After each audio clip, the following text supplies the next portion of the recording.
الحمد لله رب العالمين والصلاة والسلام على أشرف الأنبياء والمرسلين أما بعد فأعوذ بالله من الشيطان الرجيم من همزه ونفخه ونفثه بسم الله الرحمن الرحيم رب اشرح لي صدري ويسر لي أمري واحلل عقدة من لساني يفقه قولي اللهم انفعنا بما علمتنا وعلمنا ما ينفعنا وزدنا علما فبشر عبادي الذين يستمعون القول فيتبعون أحسنه اولئک الذین ہداہم اللہ واولئک هم اولو الالباب۔ کل آپ سے ایک سوال میں نے کیا تھا، اور سوال یہ تھا، ویسے تو آگے ابھی آئے گا بھی انشاءاللہ ایک 1.5 پیج کے بعد، کہ اگر کوئی یہودی کہتا ہے کہ یہودی ہو جاؤ تو تم جنت میں داخل ہو جاؤ گے، کامیاب ہو جاؤ گے، کوئی عیسائی کہتا ہے عیسائی ہو جاؤ تو تم جنت میں داخل ہو جاؤ گے ورنہ تم جنت میں نہیں جا سکتے، تو اللہ تعالیٰ نے اس کی مذمت کی ہے قرآن میں، وقالوا لن يدخل الجنة إلا من كان هودا ونصارى تلك أمانيهم۔ انہوں نے کہا کہ یہودی ہو جاؤ، ہرگز نہیں داخل ہوگا جنت میں مگر جو یہودی ہے یا عیسائی ہے۔ اللہ فرماتے ہیں یہ ان کی خواہشات ہیں، تو کیا یہ بات ان کی غلط تھی جس کو اللہ نے ان کی خواہش قرار دیا ہے؟ اور پھر یہی تقاضا تو مسلمانوں کا بھی باقی لوگوں سے ہے کہ مسلمان ہو جاؤ تو تم جنت میں داخل ہوگے، تو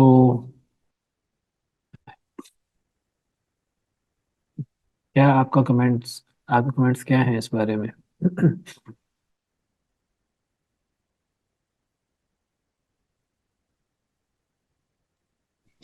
سر آخری نبی پہ ایمان لانے اور اس کا تو اللہ تعالیٰ نے حکم دیا، اور پہلی کتابوں پہ اور رسولوں پہ بس ایمان لائے جائیں، ان پہ عمل نہیں کرنا، لیکن قرآن پہ اور نبی صلی اللہ علیہ وسلم پہ ایمان لانا، یہ تو اللہ تعالیٰ نے اس کا حکم دیا ہے۔ یہودیوں کی بات صحیح تھی کہ صحیح نہیں تھی؟ اگر ان کی صحیح نہیں تھی تو ہم اگر یہ بات کہیں تو ہماری یہ بات صحیح ہوگی یا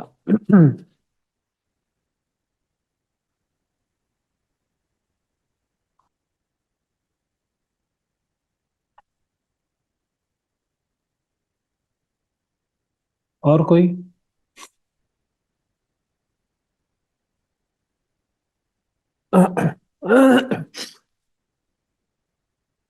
جی سمجھ سر صاحب جی۔ سر جب تک یعنی کہ ابھی ہماری والی جو شریعت ہے یہ جب تک نہیں آئی تھی تب تک اگر وہ اوریجنل سینس میں اپنی والی شریعت پہ عمل کرتے تو پھر وہ جنت کے مستحق ہو سکتے تھے، یعنی جب تک نئی شریعت نہیں آئی تھی تو وہ اپنی اوریجنل والی شریعت پر رہتے تو اس سینس میں ٹھیک تھی بات، پر اب تو وہ نہ اپنی اوریجنل والی کو فالو کر رہے ہیں اور نہ مطلب ہماری والی کو فالو کر رہے ہیں، تو ہر لحاظ سے ان کا غلط ہوا ٹھیک ہے، دعویٰ اس سینس میں۔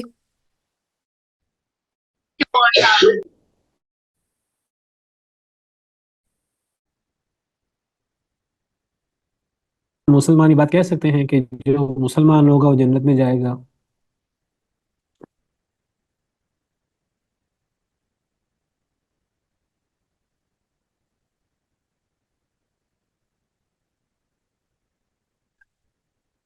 جی ایسی بات ہی ہے جیسے مس تحریم نے کہی ہے کہ اصل میں یہودیوں عیسائیوں کا اصل مذہب کیا تھا جو ان سے تقاضا کیا گیا، یعنی حضرت موسیٰ حضرت عیسیٰ کون سا دین لائے تھے؟ بنیادی سوال یہ ہے کون سا دین لائے تھے حضرت موسیٰ حضرت عیسیٰ اور دیگر انبیاء کرام علیہم؟ ابراہیمی دین اسلام، دین ابراہیم۔ جی سر، دین ایک ہی تھا سب کا، اسلام۔ دین اسلام لائے تھے نا، تمام نبی دین اسلام لائے ہیں، تو اصل میں یہودیوں کا دین اسلام کو چینج کر کے اس میں تحریف کر کے اپنی منمانی چیزیں داخل کر کے اس کا نام یہودیت عیسائیت رکھ کے اس کا ایک نیا نام بنا کر اپنے اجتہادات اور اپنی باتیں شامل کر کے پھر یہ دعویٰ کرنا کہ جی اب جس کو ہم یہودیت اور عیسائیت کہہ رہے ہیں یہ اصل میں حضرت موسیٰ کی تعلیمات ہیں، حضرت عیسیٰ کی تعلیمات ہیں، جیسے مشرکین مکہ نے حضرت ابراہیم علیہ السلام بھی اسلام لائے تھے، ان کی تعلیمات کے اندر مشرکین مکہ نے گڑبڑ کر دی، شرکیات بدعی چیزیں اندر داخل کر دی۔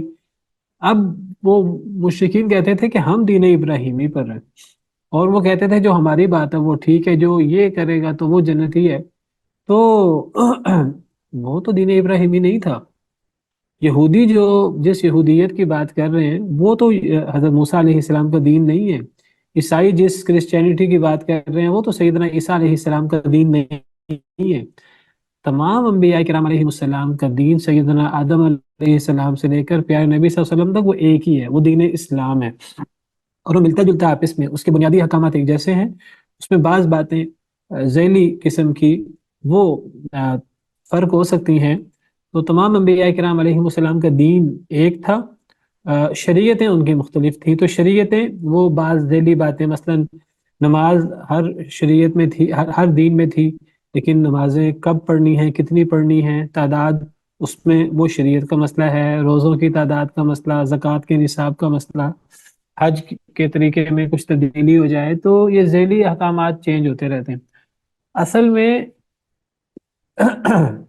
اگر کوئی یہودی یا عیسائی یہ بات کہے کہ جو حضرت موسیٰ حضرت عیسیٰ کی جو اصل تعلیمات تھی، جو اسلام تھا، اور نبی کریم صلی اللہ علیہ وسلم کے آنے سے پہلے جو بھی حضرت موسیٰ کی تعلیمات کے مطابق عمل کرے وہ جنتی ہے، جو حضرت عیسیٰ علیہ السلام کی تعلیمات کے مطابق عمل کرے وہ جنتی ہے، اور جو ان کی تعلیمات پر عمل نہیں کرے گا نبی کریم صلی اللہ علیہ وسلم کے آنے سے پہلے تو وہ غلط ہے اور وہ جہنم میں جائے گا. پھر ان کی بات ٹھیک ہے، لیکن وہ یہ بات نہیں کہتے تھے.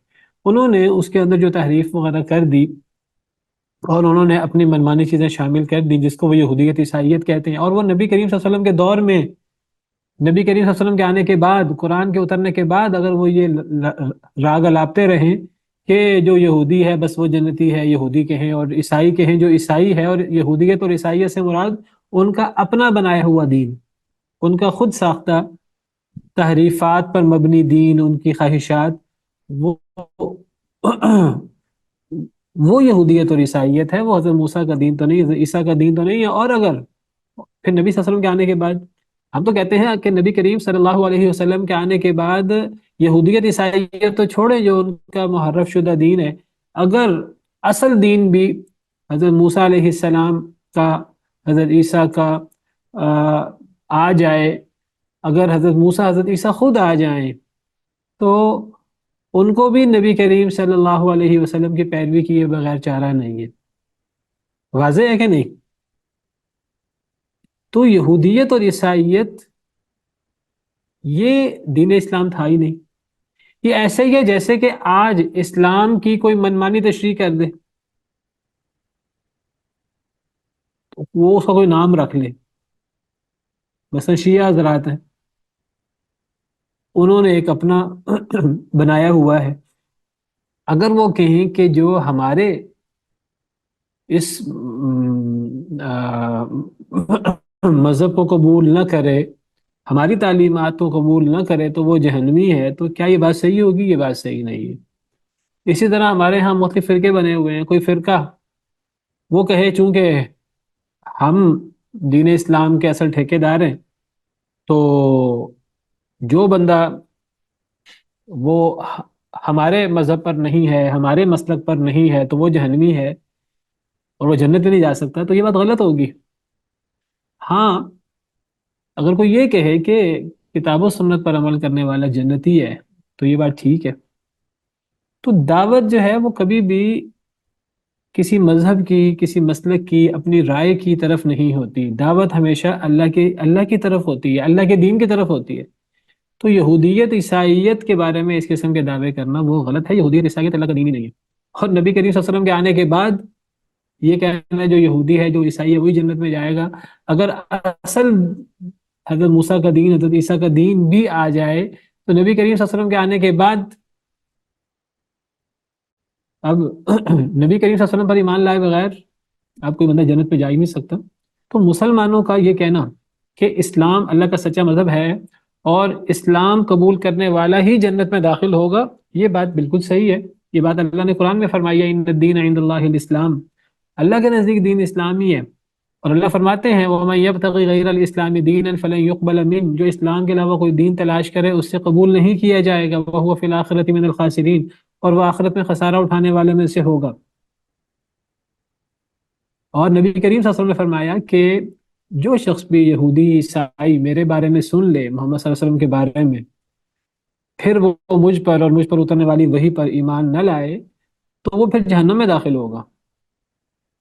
تو ایک مسلمان بالکل یہ دعویٰ کر سکتا ہے، اور یہ کرنا چاہیے، ہمارا یہ ایمان کا حصہ ہے، کہ جو بندہ اسلام قبول نہیں کرتا، نبی کریم صلی اللہ علیہ وسلم کا لایا ہوا دین قرآن و حدیث کے مطابق، تو وہ جہنمی ہے، وہ جہنم میں داخل ہوگا، وہ جنت میں نہیں جا سکتا۔ کلیئر ہے؟ کوئی اشکال اس میں؟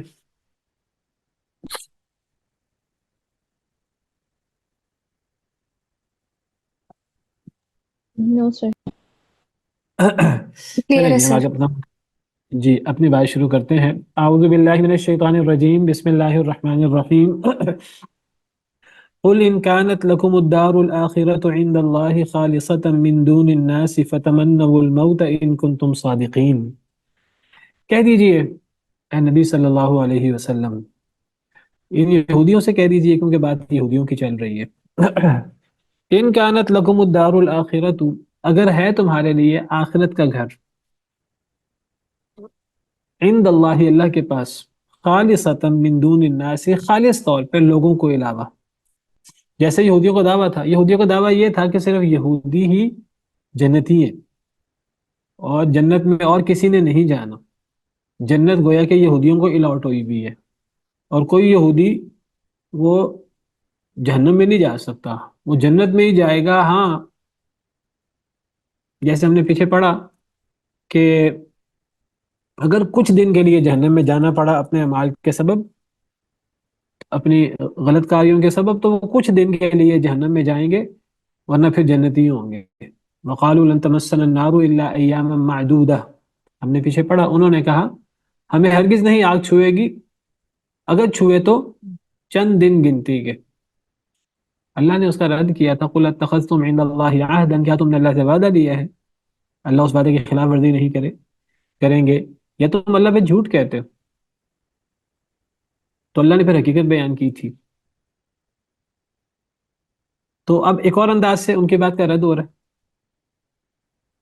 وہ کہتے تھے جنت ہماری، اگر ہم جہنم میں گئے تو چند دن، اور چند دن سے مراد وہ کہتے تھے دنیا کی عمر، ان کی کتابوں کے مطابق دنیا کی عمر جو ہے وہ 7,000 سال ہے، تو ہر سال کے بدلے اگر ہم جہنم میں گئے بھی تو ایک دن، زیادہ سے زیادہ 7 دن، یا زیادہ سے زیادہ 40 دن ہم جہنم میں جائیں گے، باقی ہم جنت میں جائیں گے۔ 40 دن وہ جو ہم نے بچھڑے کی پوجا کی، حضرت موسیٰ علیہ السلام تو رات لینے گئے 40 دن، تو پیچھے سے جو انہوں نے بچھڑے کی پوجا کی،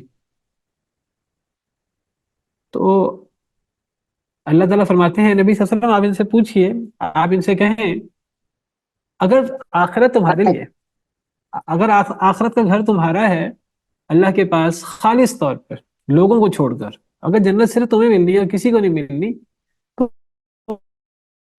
پھر تو موت کی تمنا کرو، پھر جنت میں جانے میں تاخیر کیوں؟ پھر موت کی تمنا کرو، اگر تم سچے ہو اپنے دعوے میں کہ جنت تمہارے لیے ہے، اور یہودیوں کے علاوہ جنت میں کوئی نہیں جائے گا، اور یہودی جنت میں ہی جائیں گے، اگر جنت تمہارے لیے ہے تو پھر موت کی تمنا کرو اگر تم سچے ہو۔ اللہ نے نبی حسن کو یہ حکم دیا کہ آپ یہودیوں سے یہ بات کہیں، اور اللہ نے ساتھ ہی فرما دیا وَلَن يَتَمَنَّوْهُ أَبَدًا بِمَا قَدَّمَتْ أَيْدِيهِمْ، اور ہرگز نہیں وہ تمنا کریں گے اس کی، یعنی موت کی۔ اللہ نے ساتھ ہی فرما دی ہرگز نہیں وہ تمنا کریں گے اس کی، یعنی موت کی، ابداً کبھی بھی، بما قدمت ایدیہم، اس وجہ سے جو ان کے ہاتھوں نے آگے بھیجا، یعنی ان کے اعمال کی وجہ سے۔ واللہ علیم بالظالمین، اور اللہ تعالیٰ بہت جاننے والے ہیں ظالموں کو۔ تو یہ ایک بڑا زبردست عقلی قسم کا جواب ہے کہ تمہارے نزدیک بھی تمہارا دین صحیح نہیں ہے، تم جتنا مرضی دعویٰ کرو کہ ہمارا دین سچا ہے، ہمارا دین صحیح ہے، اور ہم اپنے نبیوں کی تعلیمات پر عمل کریں گے، ہم جو ہمارے نبیوں پر نازل ہوا صرف اس کو مانیں گے، جو دوسروں پر نازل ہوا ہم اس کو نہیں مانیں گے، صرف یہودیت ہی صحیح ہے۔ تو اگر تم واقعی دل سے اس بات کو سمجھتے ہو کہ یہ بات ایسے ہی ہے، تو پھر تمہیں موت کی تمنا کرنی چاہیے، اور ساتھ بھی کہہ دیا کہ وہ ہرگز موت کی تمنا نہیں کریں گے کبھی بھی، اور کیوں نہیں کریں گے؟ اس لیے جو ان کے ہاتھوں نے آگے بھیجا. یعنی اندر سے انہیں پتا ہے کہ ہم صحیح نہیں ہیں، ہم غلط ہیں. جب انہیں اندر سے اس بات کا پتا ہے کہ ہم صحیح نہیں ہیں، ہم غلط ہیں، تو کبھی بھی موت کی تمنا نہیں کریں گے. ان کے اپنے کرتوتوں کی وجہ سے وہ صرف لوگوں کو بتاتے ہیں کہ جی ہم بڑے نیک ہیں، اور ہم بڑے اللہ کے پیارے، اور ہم بڑے اللہ کے محبوب، اور ہم نبیوں کی اولاد، اور ہم فلاں اور ہم فلاں، ہم اللہ کے بیٹے، اللہ کے محبوب. وقالت اليهود والنصارى نحن ابناء الله واحباؤه. یہ صرف ان کے زبان کے دعوے ہیں، ورنہ اندر سے انہیں بھی پتا ہے کہ ہم برے لوگ ہیں. ہم نے نبیوں کی بڑی خلاف ورزی کی ہے، ہم نے اللہ کی نافرمانی کی، نبیوں کی نافرمانی کی، ہم نے بڑے بڑے بلنڈر کیے ہیں. ان کو پتہ ہے اس بات کا، لیکن اندر سے ان کو پتہ ہے، وہ زبان سے اس کا اقرار نہیں کرتے، زبان سے اپنے آپ کو حق کہتے ہیں. اللہ فرماتے ہیں ان کے باطل پر ہونے کی سب سے بڑی دلیل کیا ہے؟ وہ یہ دلیل ہے کہ اگر وہ حق پر ہیں اور وہ سمجھتے ہیں جنت انہی کے لیے ہے، تو وہ موت کی تمنا کریں. اگر وہ سچے ہیں اپنے دعوے میں، اور وہ اپنے دعوے میں سچے نہیں تھے، اس لیے اللہ نے ساتھ ہی فرما دیا کہ وہ ہرگز نہیں تمنا کریں گے موت کی، کبھی بھی. کیوں نہیں کریں گے؟ ان کے اعمال کی وجہ سے. ان کو پتہ ہے کہ ہمارے اعمال جیسے ہیں، اندر سے انہیں پتہ ہے. یہ بالکل وہی بات ہے جو اللہ تعالیٰ نے یہود کے حوالے سے بھی فرمائی. الذین آتیناہم الکتاب یعرفونہ کما یعرفون ابناءہم. جنہیں ہم نے کتاب دی، وہ قرآن کریم کو یا نبی صلی اللہ علیہ وسلم کو ایسے پہچانتے ہیں جیسے اپنے بیٹوں کو پہچانتے. وہ اسلام کو ایسے سچ جانتے تھے اندر سے، دل سے. نبی کریم صلی اللہ علیہ وسلم کو، قرآن کو اتنا سچ اور اتنا حق جانتے تھے جیسے اپنے بیٹوں کو وہ پہچانتے تھے. اسی طرح وہ قرآن کو، نبی کریم صلی اللہ علیہ وسلم کو، اسلام کو حق جانتے تھے، لیکن کبھی اس کا منہ سے اقرار نہیں کرتے تھے. وَإِنَّ فَرِيقًا مِّنْهُمْ لَيَكْتُمُونَ الْحَقَّ وَهُمْ يَعْلَمُونَ. ایک گروہ ان میں سے البتہ وہ حق کو چھپا لیتے تھے اور وہ جانتے تھے. اور یہی بات پچھلی ظالم قوموں کی بھی ہے، پچھلے سرکش ظالم لوگوں کی بھی یہی کیفیت ہے. وہ زبانوں سے نبیوں کی مخالفت کرتے رہے، اللہ کی نافرمانی کرتے رہے، اندر سے انہیں بھی پتا تھا کہ ہمارے نبی جو دعوت دے رہے ہیں وہ دعوت ٹھیک ہے. فرعون کتنا بڑا ظالم اور کتنا بڑا سرکش شخص تھا، تو فرعون جو ہے وہ دل سے حضرت موسیٰ علیہ السلام کو حق پہ سمجھتا تھا. لیکن آپ دیکھیں اس نے پوری زندگی اس نے حضرت موسیٰ علیہ السلام کی تعلیمات کو نہیں مانا، بلکہ وہ لوگوں کو بھی گمراہ کرتا رہا. سورہ نمل میں آیت نمبر 14 میں فرعون اور فرعون کی قوم کے بارے میں ہے. دیکھیے پیچھے فرعون کا ذکر ہے، فرعون اس کے سرداروں کا.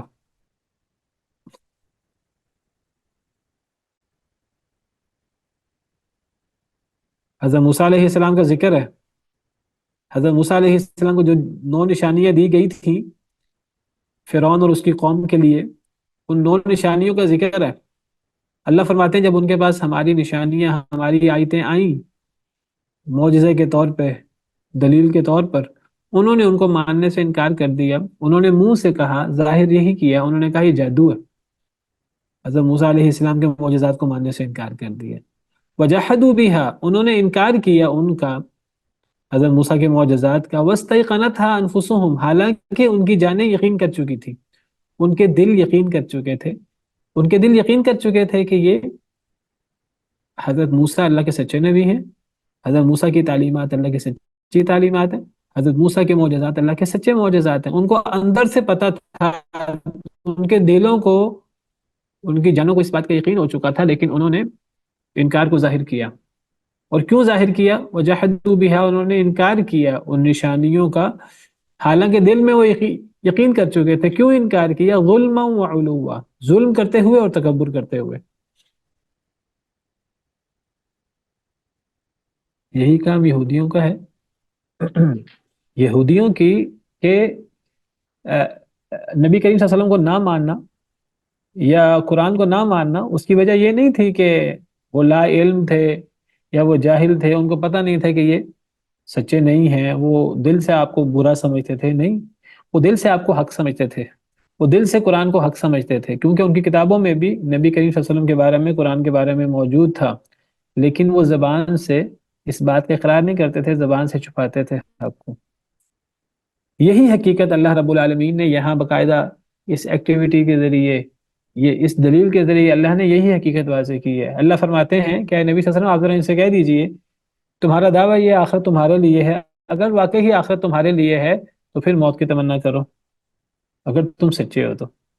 اور ساتھ ہی فرما دیا کہ وہ کبھی بھی موت کی تمنا نہیں کریں گے اپنے اعمال کی وجہ سے۔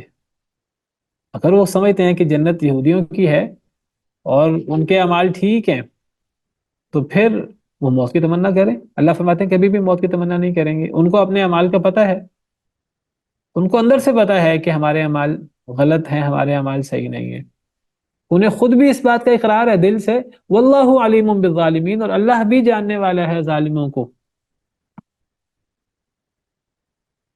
ہم مسلمانوں کے لیے تو اللہ کا یہ کہہ دینا وَلَن يَتَمَنَّوْهُ، وہ کبھی بھی تمنا نہیں کریں گے موت کی، ہرگز نہیں تمنا کریں گے موت کی، ابداً کبھی بھی۔ ہمارے لیے تو اللہ کا کہہ دینا سب سے بڑی دلیل ہے، اللہ سے بڑی گواہی کس کی ہوگی؟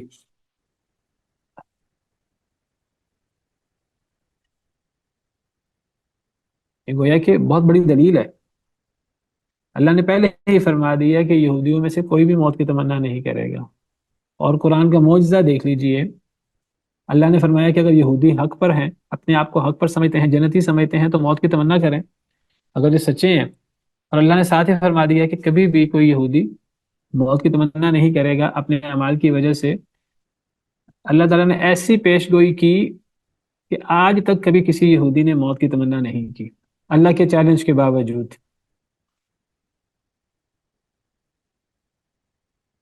اور یہ قرآن کی حقانیت کی اور سچائی کی بہت بڑی دلیل ہے۔ دیکھیے یہودیوں کے لیے بالکل ممکن تھا کہ یہودی جتنے بڑے دشمن تھے نبی کریم صلی اللہ علیہ وسلم کے، اور قرآن کے جتنے بڑے دشمن تھے، اگرچہ وہ اندر سے نبی صلی اللہ علیہ وسلم کو، قرآن کو حق سمجھتے تھے، وہ ظاہراً وہ دشمنی ظاہر کرتے تھے، علانیہ طور پہ وہ دشمنی کا اظہار کرتے تھے۔ جتنے بڑے وہ دشمن تھے نبی صلی اللہ علیہ وسلم کے اور قرآن کے، جتنے بڑے دشمن ہیں، ان کے پاس بڑا اچھا موقع تھا کہ وہ قرآن کریم کو جھوٹا ثابت کرنے کے لیے، نعوذ باللہ، وہ تھے۔ لیکن یہودیوں میں سے کبھی کسی نے موت کی تمنا نہیں کی۔ اس سے قرآن کی حقانیت واضح ہوئی کہ اللہ کو پتا تھا کوئی یہودی موت کی تمنا نہیں کرے گا، کبھی کسی یہودی نے موت کی تمنا نہیں کی۔ یہ قرآن کی حقانیت کی بہت بڑی دلیل ہے۔ یہ بالکل ایسے ہی قرآن کی حقانیت کی بہت بڑی دلیل ہے جیسے اللہ تعالیٰ نے قرآن کریم میں سورہ لہب نازل کی ہے، سورہ مسد بھی کہتے ہیں۔ دیکھیے یہ جو آیات ہیں جو ہم پڑھ رہے ہیں، سورہ بقرہ آیت نمبر 94 95، سورہ بقرہ آپ کو پتہ ہے یہ کب نازل ہوئی؟ سورہ بقرہ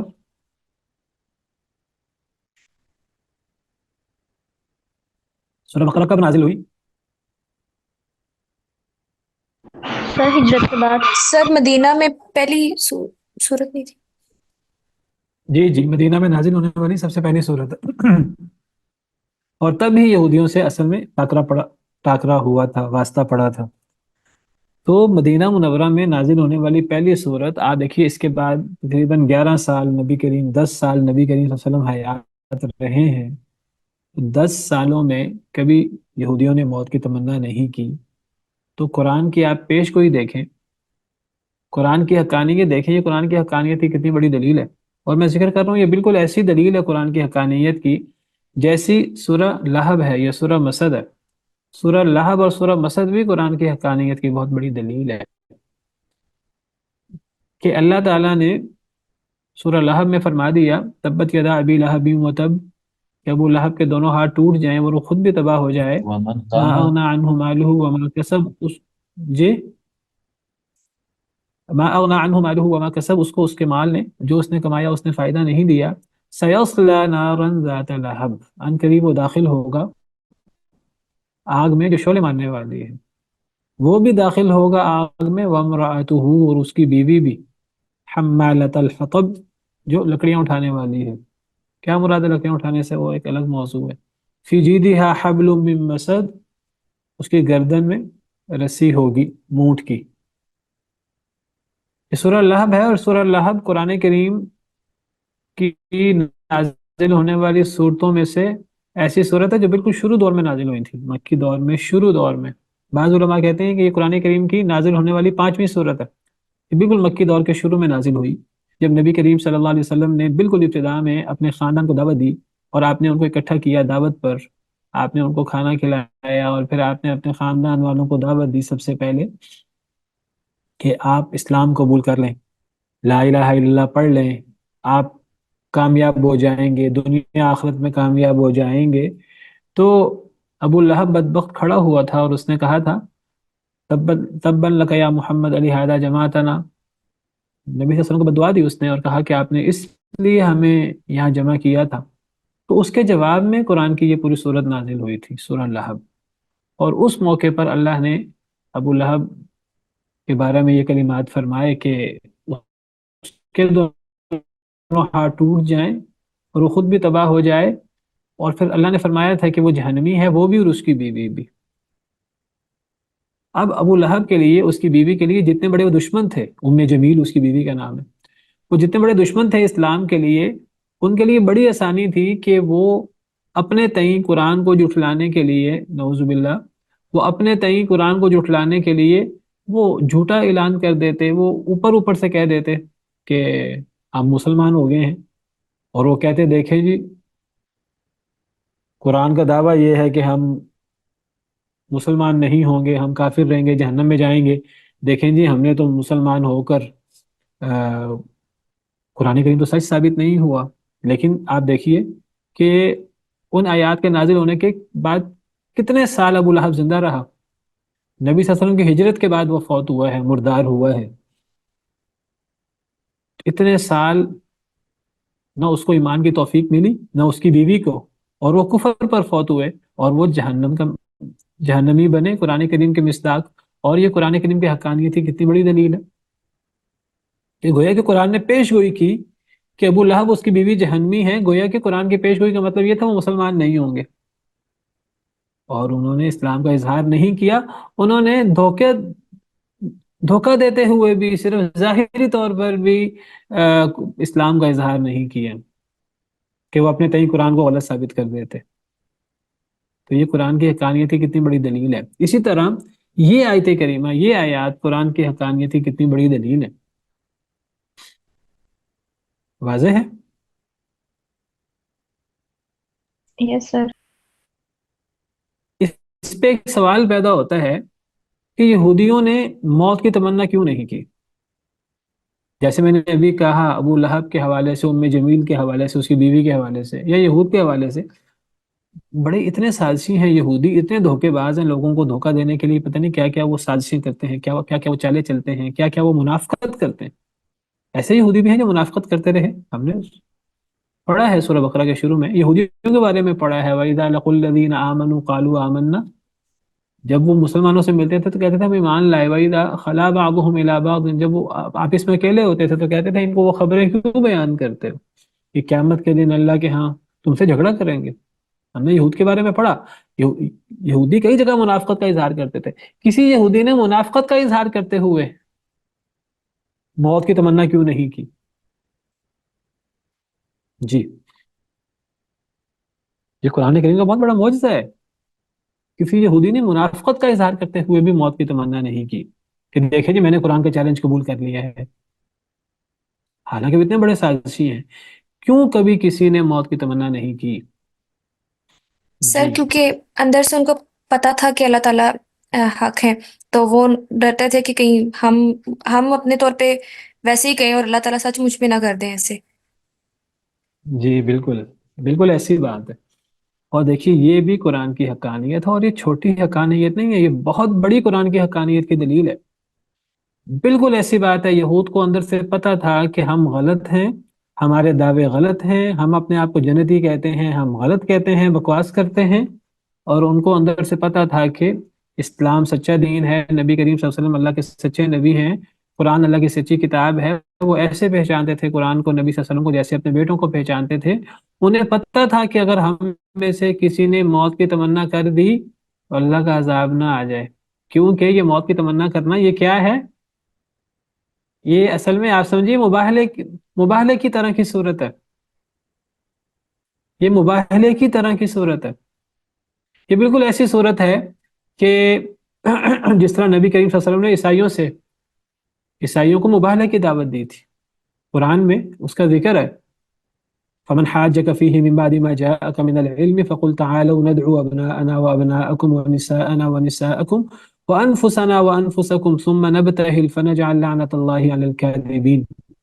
وہ جو نجران کا وفد آیا تھا عیسائیوں کا نبی کریم صلی اللہ علیہ وسلم سے مناظرہ کرنے کے لیے، بحث و مباحثہ کرنے کے لیے، اپنے آپ کو سچا ثابت کرنے کے لیے، تو اللہ تعالیٰ نے سورہ آل عمران کی شروع کی 80-83 آیات نازل فرمائی تھی عیسائیوں کے جواب میں۔ اس میں عیسائیوں کو حق کی دعوت تھی، حق قبول کرنے کی، اسلام قبول کرنے کی، اور اس میں یہ آیت کریمہ بھی ہے کہ اگر یہ آپ سے جھگڑا کریں تو آپ ان سے کہہ دیں کہ تم آ جاؤ، ہم اپنے بیٹوں کو لے آتے ہیں، تم اپنے بیٹوں کو لے آؤ، ہم اپنی عورتوں کو لے آتے ہیں، تم اپنی عورتوں کو لے آؤ، ہم بھی آ جاتے ہیں، تم بھی آ جاؤ، پھر ہم مباہلہ کر لیں۔ مباہلہ کیا ہے؟ کہ ہم بد دعا کریں کہ اگر ہم غلط ہیں تو اللہ تعالیٰ ہمیں تباہ و برباد کر دے، اگر تم غلط ہو تو اللہ تعالیٰ تمہیں تباہ و برباد کر دے۔ قرآن نے یہ چیلنج کیا، قرآن نے کہا کہ اے نبی صلی اللہ علیہ وسلم آپ عیسائیوں سے کہیں وہ مباہلہ کریں آپ سے۔ عیسائیوں نے مباہلہ کرنے سے انکار کر دیا۔ کیوں انکار کیا؟ کیونکہ انہیں پتا تھا کہ اگر ہم نے مباہلہ کیا تو ہم تباہ ہو جائیں گے۔ انہیں پتا تھا قرآن اللہ کی سچی کتاب ہے، ان کی بھی کتاب میں قرآن کریم کی صفات، نبی کریم صلی اللہ علیہ وسلم کی صفات، صحابہ کرام کی صفات موجود تھی، تو عیسائیوں نے مباہلہ کرنے سے انکار کیا۔ یہ آپ سمجھے مباہلہ کسی صورت تھی۔ کوئی یہودی موت کی تمنا کیسے کرے؟ یہ تو مباہلہ کسی صورت ہے۔ جیسے عیسائیوں نے مباہلہ نہیں کیا، اسی طرح یہودیوں نے موت کی تمنا نہیں کی، اور یہ بات صحیح احادیث میں موجود ہے۔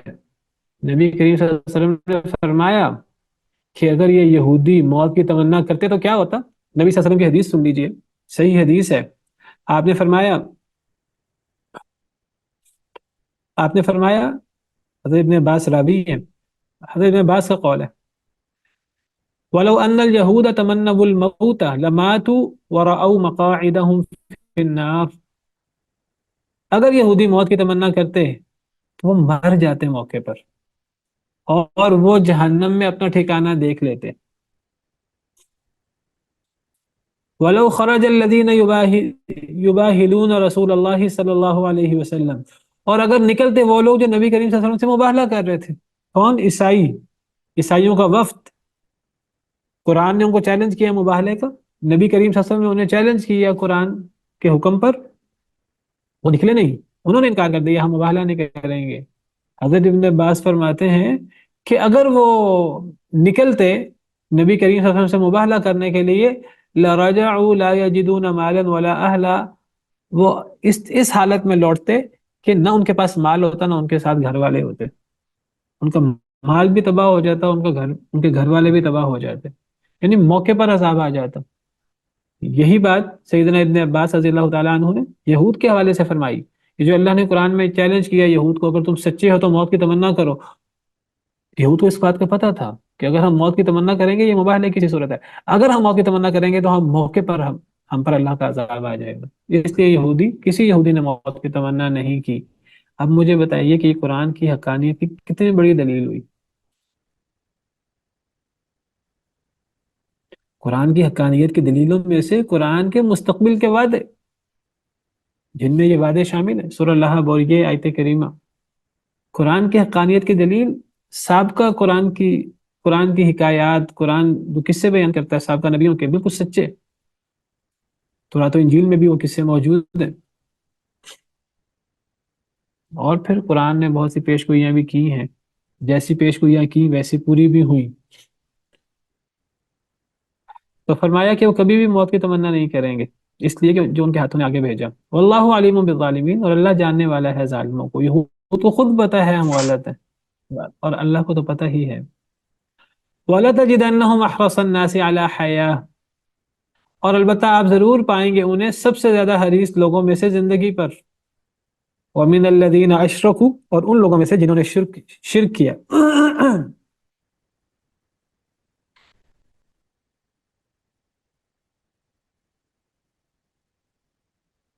یہ یہودی اگر یہ سمجھتے ہیں کہ ہم جنتی ہیں اور جنت ہمارے لیے ہے، ہم جہنم میں جائیں گے ہی نہیں، اللہ فرماتے ہیں کہ پھر جنت تو اتنی نعمتوں والی ہے، تو پھر ان کو موت کی تمنا کرنی چاہیے، اور یہودیوں کی ان میں سے کوئی موت کی تمنا نہیں کرے گا۔ اللہ فرماتے ہیں کہ ہر یہودی اس سب سے زیادہ حریص ہے زندگی پر۔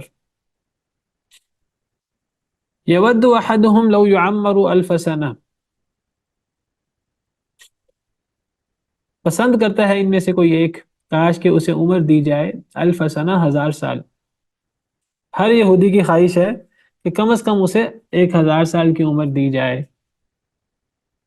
اور 1000 سال کی عمر کس کو ملنی ہے؟ نبی صلی اللہ علیہ وسلم نے فرمایا کہ میری امت کی عمریں 60 سے 70 سال کے درمیان ہیں۔ پرانے زمانے میں عمریں کچھ زیادہ بھی ہوتی تھی، لیکن اب تو آخری دور میں عمریں کم ہیں۔ اس کے باوجود ہر یہودی تمنا کرتا ہے کہ کاش کہ اسے 1000 سال کی مدت ملے، اور اللہ فرماتے ہیں کسی کو ملنی نہیں ہے۔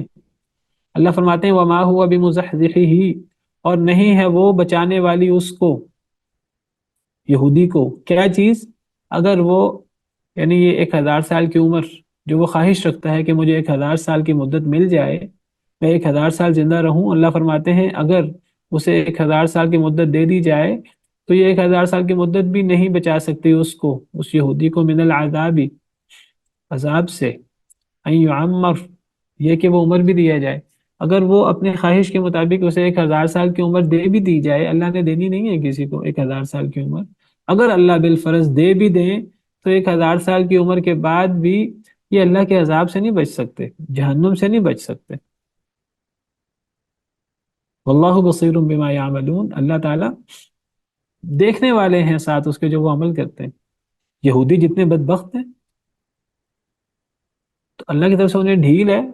یہودی یہ نہ سمجھیں کہ ہمیں پکڑ نہیں آئے گی، اللہ ان کے اعمال کا جائزہ لے رہے ہیں، اللہ ان کے ایک ایک عمل سے بخوبی واقف ہیں، اللہ ظالموں کو جاننے والے ہیں، تو اللہ تعالیٰ ان کو کڑی سزا دیں گے، اللہ ان کا کڑا محاسبہ کریں گے۔ اگر ان کو 1000 سال کی عمر مل بھی گئی پھر بھی یہ اللہ کے عذاب سے نہیں بچ سکتے۔ 1000 سال کی عمر ملنی کس کو ہے؟ اگر بالفرض مل بھی گئی پھر بھی یہ اللہ کے عذاب سے نہیں بچ سکتے۔ اس سے کیا پتہ لگا؟ اس سے پتہ لگا کہ جو بندہ پکا مسلمان ہوتا ہے، اللہ کے ساتھ اس کا تعلق مضبوط ہوتا ہے، وہ اگر دین پر صحیح طریقے سے عمل پیرا ہوتا ہے تو کبھی بھی وہ موت سے اتنا ڈرتا نہیں ہے۔ موت سے سب سے زیادہ کون ڈرتا ہے؟ موت سے سب سے زیادہ وہ ڈرے گا جو اللہ کا سب سے بڑا نافرمان ہے۔ جو بندہ اللہ کا نافرمان ہے، جو بندہ گناہ کرتا ہے، جو بندہ دنیا کے اندر مگن ہو گیا ہے، دنیا اور دنیا کی نعمتوں کے اندر، تو یہ لوگ سب سے زیادہ موت سے ڈرتے ہیں۔ یہ لوگ سب سے زیادہ لمبی عمروں کے حریص ہوتے ہیں۔ ایک پکا مومن وہ بہت لمبی عمروں کا حریص نہیں ہوتا۔ دیکھیں، فطری طور پر موت میں تکلیف ہے تو فطری طور پر موت کو کوئی بھی پسند نہیں کرتا، وہ ایک الگ چیز ہے، لیکن جب بھی ایک سچا مسلمان جب غور کرتا ہے موت اور موت کی حقیقت میں تو وہ کبھی بھی موت کو، وہ ایک ہے فطری طور پر تکلیف سے ایک انسان جو ہے وہ موت کو اچھا نہ سمجھے، ورنہ وہ موت کو کبھی بھی برا نہیں سمجھتا ایک مسلمان۔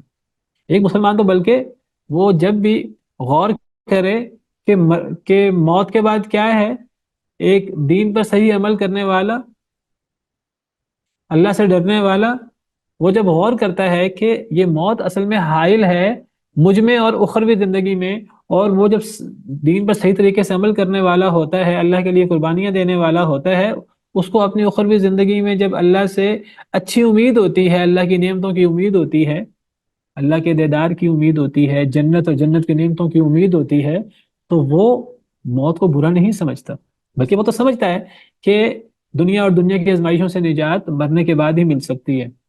تو ایک مسلمان کبھی بھی موت کو برا نہیں سمجھتا۔ ایک فطری موت کا خوف یا ایک فطری طور پر موت کی ناپسندیدگی وہ ایک الگ چیز ہے۔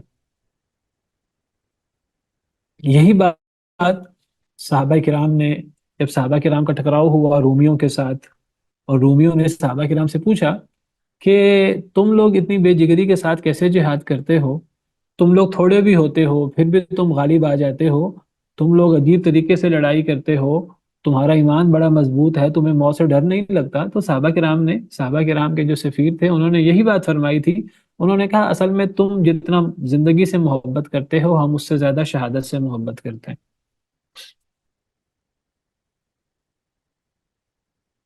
اور یہ چیز انسان کے اندر کب پیدا ہوتی ہے؟ یہ چیز انسان کے اندر دین پر صحیح طریقے سے عمل پیرا ہونے سے پیدا ہوتی ہے. اللہ سے جب انسان کو حقیقی محبت ہو پھر انسان کے اندر یہ چیز پیدا ہوتی ہے، اس کو موت سے ڈر نہیں لگتا. پھر جب ایک شخص کو اللہ کے وعدوں پر یقین ہو، آخرت میں جو اللہ نے نعمتیں رکھی ہیں ایمان والوں کے لیے، الا ان اولیاء اللہ لا خوف علیہم ولا هم يحزنون، اور جنت کے بارے میں فلا تعلم نفس ما اخفی لهم من قرة اعین، کوئی شخص نہیں جانتا کہ اللہ نے جنت میں آنکھوں کی ٹھنڈک کیا چھپائی ہے. اور نبی کریم صلی اللہ علیہ وسلم کے بعد ہے کہ جنت میں وہ نعمتیں ہیں جو نہ کسی آنکھ نے دیکھی، نہ کسی کان نے سنی، نہ کبھی کسی کے دل میں خیال آیا. ایک سچا مسلمان جب اللہ کے وعدوں پر ایمان رکھتا ہے، یقین رکھتا ہے، تو وہ کبھی بھی موت کو برا نہیں سمجھتا، بلکہ وہ تو یہ سمجھتا ہے کہ یہ موت اصل میں ایک رکاوٹ ہے نعمتوں میں، اخروی زندگی میں، اور اللہ رب العالمین سے ملاقات میں، اللہ رب العالمین کے دیدار میں. کیونکہ قیامت کے دن جنت میں جو سب سے بڑی نعمت ہے اللہ رب العالمین کا دیدار، وہ دنیا میں نہیں ہو سکتا. حدیث مبارکہ میں آتا ہے تم اللہ کو نہیں دیکھ سکتے حتیٰ کہ تم مر جاؤ. اور حدیث مبارکہ میں آتا ہے جو بندہ اللہ کی ملاقات کو پسند کرتا ہے اللہ بھی اس سے ملاقات کو پسند کرتے ہیں. اور اللہ کی ملاقات کب ہوگی؟ اللہ کی ملاقات موت کے بعد ہی ہو سکتی ہے. یہ حدیث مبارکہ ہے. من احب لقاء اللہ احب اللہ لقاءہ، یہ بخاری کی حدیث ہے. من احب لقاء اللہ احب اللہ لقاءہ، جو اللہ کی ملاقات سے محبت کرتا ہے، اللہ کی ملاقات کو پسند کرتا ہے، اللہ اس سے ملاقات کو پسند کرتے ہیں. سبحان اللہ. یعنی اللہ اپنے بندے سے ملاقات کو پسند کریں، کتنا بڑا اعزاز ہے. اور اللہ کب کسی بندے سے ملاقات کو پسند کرتے ہیں؟ جب وہ بندہ اللہ سے ملاقات کو پسند کرتا ہے. اور اللہ سے ملاقات کب ہوگی؟ مرنے کے بعد. اور یہ موت کو خوف کیسے نکلے گا دل سے؟ دین پر عمل کرنے سے، اللہ کی محبت میں کہ موت کا خوف نکلے گا. اگر اللہ سے محبت نہ ہو، دین پر عمل نہ ہو صحیح طریقے سے، تو ایک انسان کے لیے سب سے بڑا مسئلہ اس کی موت ہے. اس کی پھر وہ زندگی کے لیے، اور وہ پھر وہ دنیا اور دنیا کی نعمتوں کے لیے پھر وہ ہر غلط کام کرتا ہے. پھر وہ موت سے بچنے کے لیے بڑے بڑے محلات بناتا ہے، پھر وہ دنیا میں لگ جاتا ہے سارا. تو یہ ایمان کی منافی ہے. جو اللہ اس کی ملاقات سے محبت کرے، اللہ اس سے ملاقات سے محبت کرتے ہیں، اللہ اس سے ملاقات کو پسند کرتے ہیں. اور جو اللہ کی ملاقات کو ناپسند کرے، اللہ اس سے ملاقات کو ناپسند کرتے ہیں. اور میں وضاحت کر چکا ہوں کہ ایک ہے موت سے فطری خوف، وہ ایک الگ چیز ہے. وہ تو حضرت موسیٰ علیہ السلام کے پاس نبیوں کا عام لوگوں کا فرق یہ ہے کہ نبیوں کی جب فرشتے نے روح قبض کرنی ہوتی ہے، فرشتہ نبیوں سے اجازت مانگتا ہے.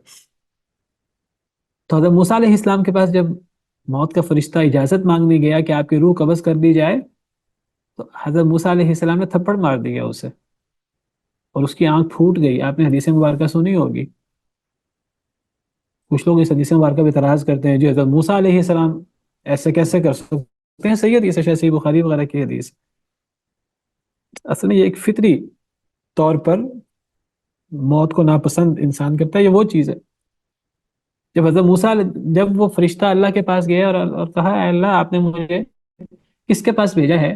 آپ نے مجھے اس کے پاس بھیجا ہے جو موت کو پسند ہی نہیں کرتا. تو اللہ نے فرمایا جاؤ، دوبارہ جاؤ اس کے پاس، اور جا کر اسے کہو کہ آپ بیل کی پیٹھ پر ہاتھ رکھیں، اس کے نیچے جتنے بال آئیں گے آپ کو اتنے سال مہلت مل جائے گی. ایک جانور کے جسم پہ کتنے بال ہوتے ہیں؟ لاکھوں کروڑوں بال ہوتے ہیں. تو اس کی پیٹھ پر ہاتھ رکھیں، اور اس کی پیٹھ پر ہاتھ رکھنے سے ہاتھ کے نیچے جتنے بال آئیں گے آپ ان سے کہیں کہ آپ کو اتنی مہلت مل سکتی ہے. وہ آئے اور آ کر حضرت موسیٰ سے کہا تو حضرت موسیٰ علیہ السلام نے فرمایا اچھا اس کے بعد؟ تو کہا اس کے بعد پھر موت. حضرت موسیٰ علیہ السلام نے کہا اگر اس کے بعد بھی موت ہے تو پھر ابھی کیوں نہیں؟ حضرت موسیٰ علیہ السلام تو تیار تھے اللہ سے ملاقات کے لیے، اللہ سے ملاقات کو پسند کرتے تھے. وہ ایک فطری چیز ہے، وہ ایک الگ چیز ہے. ایک بندہ فطری طور پر موت کو پسند نہیں کرتا تو اس کا مطلب یہ نہیں اللہ سے ملاقات کو پسند نہیں کرتا. یہی بات صحابہ جب نبی صلی اللہ علیہ وسلم نے یہ حدیث مبارکہ ارشاد فرمائی، جو اللہ سے ملاقات سے محبت کرتا ہے، اللہ کی ملاقات کو پسند کرتا ہے، اللہ اس کی ملاقات کو پسند کرتے ہیں. بعض صحابہ کرام نے کہا کہ ایک بندہ طبی طور پر موت کو پسند نہیں کرتا، تو آپ نے فرمایا نہیں، اس سے مراد یہ نہیں ہے. آپ نے فرمایا اس سے مراد یہ ہے کہ جب بندہ، جب اس کی روح قبض ہونے لگتی ہے تو اسے اب اللہ نے، اب موت اور موت کی تکلیف تو ہے وہ اللہ کے نیک بندوں کو بھی ہوتی ہے، نبیوں کو بھی ہوتی ہے. جب نبی کریم صلی اللہ علیہ وسلم کو موت کی تکلیفیں آئیں تو حضرت عائشہ فرمانے لگی کہ مجھے پہلے لگتا تھا کہ نیک لوگوں کو موت کی تکلیف نہیں ہوتی، لیکن جب میں نے نبی صلی اللہ علیہ وسلم کو دیکھا تو مجھے لگا کہ نہیں، نیک لوگوں کو بھی موت کی تکلیف ہوتی ہے اور موت کے سکرات ہیں. تو اللہ کیا کرتے ہیں، اللہ اس وقت جب نیک بندہ موت کی تکلیف میں ہوتا ہے تو اللہ تعالیٰ اس کے سامنے جنت کی نعمتیں اور آخرت کی نعمتیں کر دیتے ہیں. تو ان نعمتوں کو دیکھ کر بندہ پھر اللہ کی ملاقات کو پسند کرتا ہے، جنت کی نعمتیں حاصل کرنا چاہتا ہے. تو یہ ہے اللہ کی ملاقات کو پسند کرنا. تو اللہ تعالیٰ ایسے شخص کی ملاقات کو اللہ بھی پسند کرتے ہیں. اور ایک اللہ کا نافرمان اس وقت جب وہ موت کے سکرات میں ہوتا ہے تو اس کو پھر جہنم اور جہنم کا عذاب اور قبر کا عذاب اور یہ چیزیں دکھائی جاتی ہیں. وہ اس وقت پھر چاہتا ہے کاش کہ مجھے موت نہ آئے. اللہ سے ملاقات کو ناپسند کرتا ہے تو اللہ بھی ایسے شخص کی ملاقات کو ناپسند کرتے ہیں. ہمارا آج سب سے بڑا مسئلہ مسلمانوں کا وہ یہی ہے.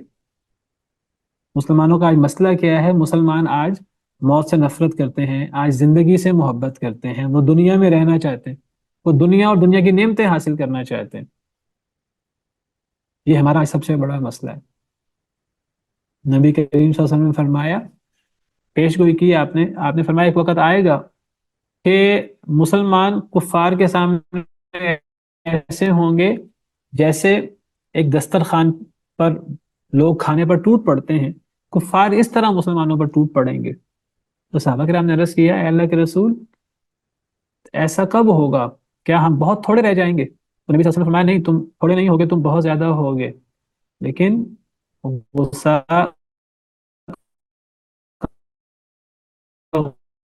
اس سیل، تمہاری حیثیت سے ہماری کوئی حیثیت نہیں ہوگی.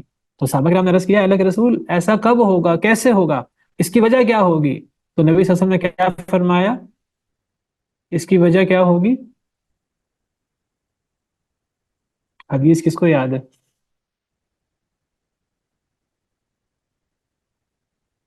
سر اس میں یہ ہے کہ وہ دنیا سے محبت کریں گے اور آپ نے فرمایا موت کا ڈر ہوگا نا. آپ نے فرمایا سر وہن، وہن تم میں وہن ہوگا. صحابہ کرام نے پوچھا وہن کیا ہے؟ تو نبی صلی اللہ علیہ وسلم نے فرمایا حب الدنیا و کراہیت الموت.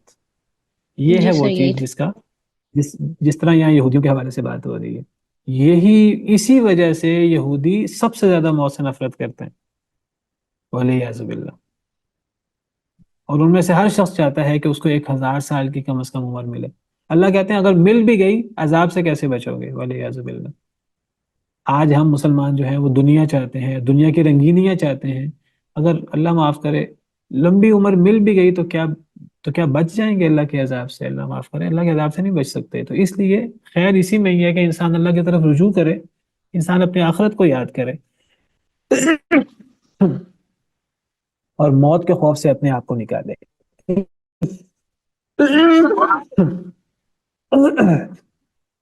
چلیں اسی پر بس کرتے ہیں. عزت ما یصفون وسلام علی المرسلین والحمد للہ رب العالمین.